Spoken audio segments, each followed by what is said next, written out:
Everyone, what's up? It's me again, Junkmaster 3, and yeah, I'm actually a 90s douchebag today because it's the return of this cap. Because just so you won't bother by, we will be bothered with my terrible hair at the moment. So yeah, that's the reason why I decided to bring this whole cap back again. But yeah, anyway, enough about that. Now we're going to talk about the films that I picked up. Some of these films I know for sure I've had in my collection for quite some time now that I've like forgotten about, forgot to show. So yeah, that's the reason why it's a pretty big update video. So yeah, I'm gonna start with the action and the other like titles, and I'm gonna end it with the horror movies. So yeah, let's begin with the action titles. First up, we have a film called Firepower with Gary Daniels, Shadow McQueen. I think this is a late 80s film, I believe. I'm not too sure, but yeah, Firepower. Random pickup. And then we have the sequel to Bloodsport, Bloodsport 2. I'm a big fan of the first one. I know for sure Van Damme is not in this one, but yeah, still picked it up because I'm a sucker for some of those martial art movies in general. And then we have a western called The Hunting Party, which came out in 1971. So I've heard this is supposed to be a pretty damn brutal western as well. So yeah, The Hunting Party. And then this one I mainly picked up because of the cast, because this was just wow. Mark Dacascos, Oliver Gruner, Cynthia Rothrock, Don the Dragon Wilson, Casper Van Dien, Matthias Hughes. Film called Showdown in Manila.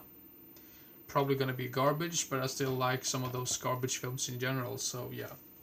Then we have some Japanese stuff.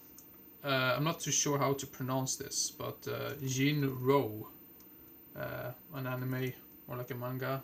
Anime, I think you call it an anime. Not seen it, but looks really awesome, considering the cover art was really awesome. And then we have a Takashi Miike film. I really need to get more into his films again. It was quite many years, I believe, since I saw a Takashi Miike film, to be honest. So Japanese movies in general, I really need to get back to because I'm a big fan of most of them. So yeah, but this is Takashi Miike's film called Shield of Straw. Some gangster or yakuza movie, probably. If you know Takashi Miike right, he likes yakuza films in general, and I'm a big fan of yakuza films as well. So yeah. Then we have a film, pretty new film with Daniel Radcliffe called Guns Akimbo. One of the main reasons why I picked up this one was because of Daniel Radcliffe, and the second reason why was because it's directed by Jason Lee Howden, who also directed one of my favorite horror movies of the past decade, Deathgasm. So yeah, Guns Akimbo. Gonna be awesome to check that out. Then we have some Jackie Chan movies. First up, we have this movie, which I've always wanted to see and finally picked it up. Jackie Chan, Robin B. Hood. Yeah, this is like from the mid 2000s, I believe. And then we have two box sets with Jackie Chan. First, the first box set, Jackie Chan Vintage Collection Volume 1, which includes Battle Creek Brawl, Project A, Wheels on Meals, Police Story, Armor of God, Project A2, Police Story 2, and Armor of God 2. Some of these I've seen before, but I decided, well, why not just pick up this Swedish release of this? I believe there is like, I'm not too sure. I think these are like dubbed versions, but I don't really get that bothered with that anymore. I did do that. I was really bothered with not having the original audio before, but I just don't care that much anymore because it seems to be very hard to come across the original language tracks in general. So I was like, oh, what the hell. And then we have Jackie Chan Vintage Collection Volume 2, which has The Hand of Death, New Fist of Fury, Shaolin Wooden Men, To Kill with Intrigue, The Killer Meteors, Snake and Crane Arts of Shaolin, and Magnificent Bodyguards. I've only seen The Hand of Death before, and I think I remember Jackie Chan not having that big part of that film in general, but one of his earlier movies I remember. So, yeah, Jackie Chan, Vintage Collection Volume 2. Now let's see here. That's all of the action films or like other genres. Now we're gonna go to the horror films. First up, we have let's see here. This three Blu-rays, or like combo packs or whatever. The first one released by Vinegar Syndrome, a film called Secta Sinistra, also known as Bloody Sect. This is a Spanish satanic film, not satanic, but satanic elements to it, from the early 80s. And this is supposed to be really brutal and really gory as well. So this seems to be, I mean, before Vinegar Syndrome released, it seemed like this movie was pretty much under the radar. No one really heard of it outside of Spain. So yeah, Bloody Sect, also known as Secta Sinistra. And then we have another release by Vinegar Syndrome, a film called Hollywood Horror House. The premise for this sounds really awesome, and seems to be some sort of a slasher film. And this is from the early 70s as well, so this might be really entertaining. So yeah, Hollywood Horror House. And then we have, I think this is somewhat of a prequel, not a prequel, but this takes place before the other film, or maybe it's just loosely based off of something, but I'm not too sure. But there's another film called What Have You Done to Your Daughters, I believe, which was directed by the same guy who did this one. And I believe you're supposed to watch this one before that film, and that film I already had in my collection. So What Have You Done to Solange, or Solange, I'm not really sure how to pronounce it, but this is an Arrow release, and apparently this is the very first acting credit of Camille Keenan, who's probably most famous for I Spit in Your Grave. So What Have You Done to Solange? Really gonna be able to, really awesome to see this finally. And I've heard this is supposed to be one of the better giallo films out there. So yeah. Then we have some weird ass film which I had no idea. This is so damn muddled. I'm not too sure if it's like an older film or if it's a newer film pretending to be an older film. I have no idea, but the film is called Antrum.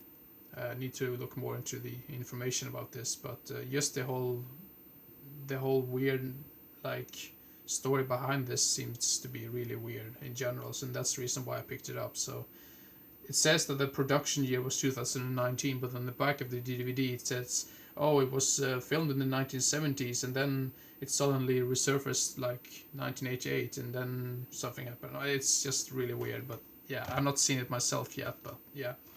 Then we have a film which got recommended to me by one of my friends, and he said, like, I think he saw this film, and he said, oh, this is definitely a film that I think you would like. Not too sure if that's gonna turn out to be the case, but the film is called Tusk. I think this has quite many years on it.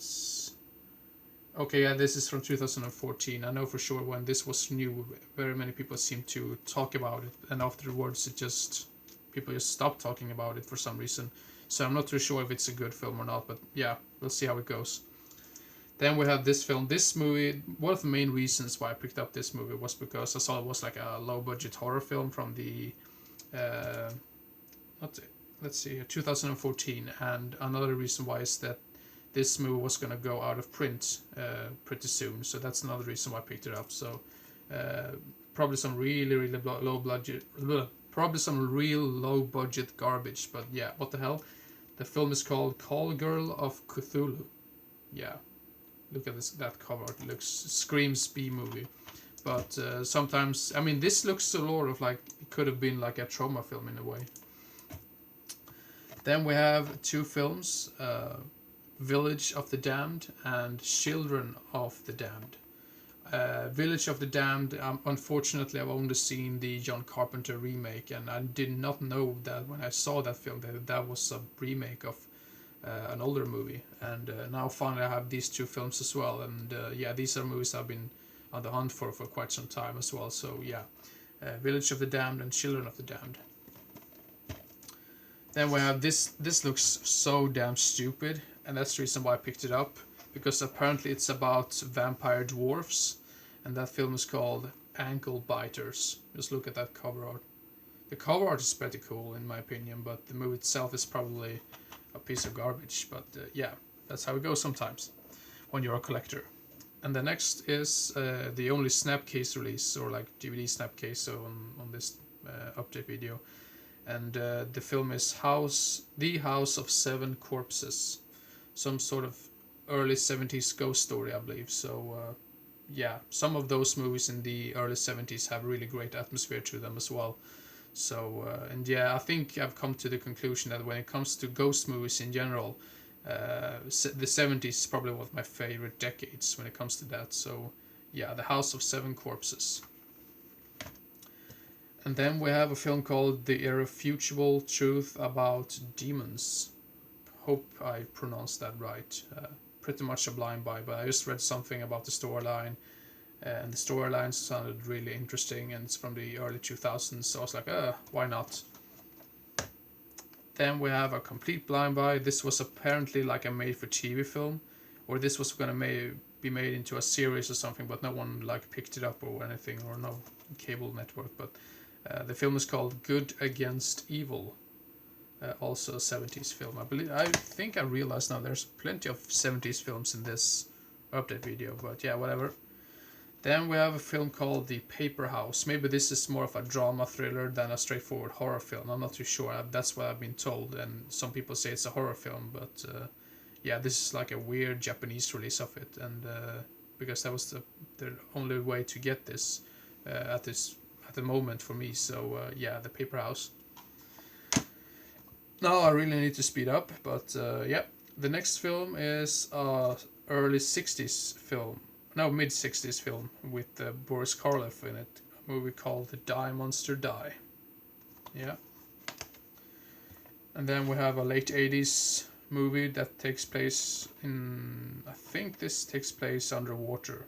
I'm not too sure if it takes place out, like most of the time out below the water, but the film is called The Evil Below. From the... I think this is like from 88 or 89, I'm not too sure, but yeah. Then we have a film called Craze, also blind buy, also 70s film with Jack Palance. And then we have this one right here, which I don't think I've showed you either. This is like a hard box, because this was probably the only way I could get this film for a somewhat decent price, because it seems like there's another like Region 1 release of this which goes for really stupid money, and yeah, I decided to pick up this hard box of it. And the movie is called I Was a Teenage Zombie. Just look at that cover art, it's just so damn amazing in my opinion. And now when I think of it, I also have 3 more films which I think I might have forgotten about, or forgotten to show you. Now this is probably gonna look really weird when I do this, but yeah, then we have the... I'm not too sure, this is probably part 6 or 7. Or is it? Part 5? No, I think this is part 6. Amityville, It's About Time, from the early 90s. And then we have Amityville, A New Generation, and Amityville Dollhouse. I think there's even more movies after that film, but it seems to be really, like, those films after that seems to be really bad. So that's the reason why I decided not to continue with that series, because I'm not the biggest fan of this series in general. I really do love the original one, and I think the second one is pretty good as well. The third one was pretty weak in my opinion, and I've not seen part 4 or 5 or 6 yet, or any of these films. So yeah, sorry for being like this, like really long when it comes to this update video, but that's how it goes sometimes, and I try to keep it like somewhat short so you won't be really bored. So but yeah, hope everyone enjoyed and didn't get bored, and I hope to see you again as soon as possible. So see you next time. Bye bye.